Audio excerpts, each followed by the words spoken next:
Alright, welcome back. Thanks for clicking on this video. And today I'm going to show you how to automatically repeat YouTube videos. And this is all done within YouTube itself, and you do not need any third-party websites or apps. And it's actually a lot easier than you think. So once you find a video that you would like to repeat, simply just right-click anywhere in this video, and you should see a loop option right here. So go ahead and click on that, and if you right click again, you should see a check mark right here.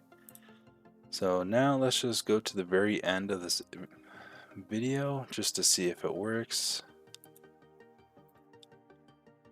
Mute that, and